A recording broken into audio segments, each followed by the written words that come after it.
ইলিশ মাছ দেব না ডন ইলিশ মাছ। আপনার এই যে আপনাকে বলছি এই মুহূর্তে কলকাতায় যারা বসে থাকেন বাবুরা, তিনি যখন উপস্থাপনা করেন তার কথা আর চাল চলনের ধরনে আপনার মনে হবে হয়তো কোনো হকার বা ফুটপাতের ধারে মলম বিক্রি করছেন, কিন্তু না, তিনি উপস্থাপনা করছেন একটি স্যাটেলাইট টেলিভিশনের বিশেষ একটি অনুষ্ঠান।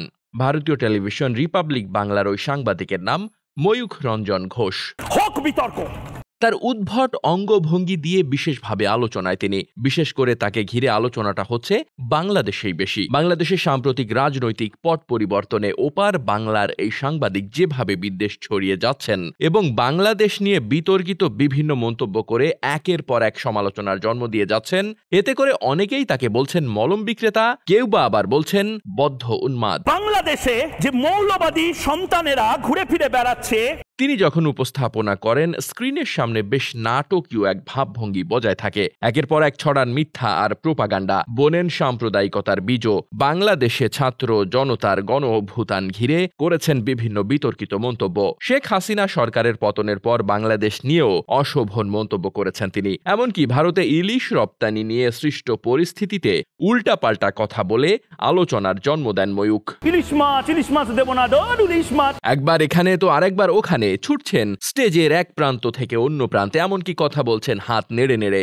জোর গলায় নিজের মতামত অন্যের ঘাড়ে দিতে চাইছেন চাপিয়ে। নিজের এমন উদ্ভট অঙ্গভঙ্গির জন্য ভারত বাংলাদেশ দুদেশেই বেশ আলোচনায় রয়েছেন তিনি। বাংলাদেশে ছাত্র জনতার আন্দোলন নিয়ে শুরু থেকে বিতর্কিত মন্তব্য করে গেছেন এই সাংবাদিক। তিনি দাবি করেন বাংলাদেশে ছাত্র জনতার আন্দোলনে পাকিস্তানের মদদ রয়েছে, এমনকি ওই আন্দোলনকে মৌলবাদের সঙ্গেও তুলনা করেন ময়ূখ। আন্দোলন পরবর্তী সময়ে বাংলাদেশের সরকার নিয়েও বাজে মন্তব্য করতে দেখা যায় তাকে।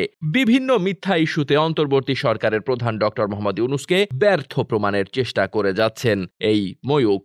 সারা পৃথিবীকে জানান, কারণ অন্য সংবাদ মাধ্যম মিনমিনে চ্যানেল এগুলো দেখাবে না। অবশ্য ভিউ ব্যবসার জন্য রিপাবলিক টিভির এমন আচরণ নতুন কিছু নয়। টিভিটির editor in chief Arnab Goswami নিজেও সাম্প্রদায়িকতা ছড়িয়ে ভিউয়ের ব্যবসা করেন। ময়ূখ শুধু বাংলাদেশ নিয়েই নয়, পশ্চিমবঙ্গের মুখ্যমন্ত্রী মমতা ব্যানার্জিরও কড়া সমালোচক। আলোচিত ময়ূখ বর্তমানে রিপাবলিক বাংলায় সিনিয়র এডিটর ও হেড অব ইনপুট হিসেবে কর্মরত। এর আগে তিনি এবিপি আনন্দ, টাইমস নাও ও নিউজ বাংলা 18-এ কাজ করেছেন। এভাবে গুজব ছড়িয়ে বেড়ানো ময়ূখকে নিয়েও বিতর্ক কম নয়। রিপাবলিক বাংলায় জবাব চায় বাংলা প্রোগ্রামের হোস্ট ময়ূখ বাংলাদেশি অনুপ্রবেশকারী বলে দাবি করেছেন পশ্চিমবঙ্গের একজন লেখক। ভারতের কমিউনিস্ট পার্টি মিক্সবাদীর একজন নেতা ময়ূখকে বিজেপির আইটি সেলের নেতা বলে অভিযোগ করেন। যদিও এত শত অভিযোগ নিয়েও চোখে চোখে প্রোপাগান্ডা ছড়িয়ে যাচ্ছেন ময়ূখ। নিজ দেশেই সমালোচিত সাংবাদিক। তার এসব উদ্ভট আচরণের মাধ্যমে উপস্থাপনা আর নানা ধরনের গুজব ছড়ানোর জন্য অনেকেরই দাবি তাকে মানসিক হাসপাতালে নিয়ে চিকিৎসা করানোর, আর ভারতে চিকিৎসা করাতে সমস্যা হলে বাংলাদেশের পাবনায় পাঠিয়ে দেওয়ার আহ্বান অনেকেরই। ডেস্ক রিপোর্ট, বার্তা বাজার।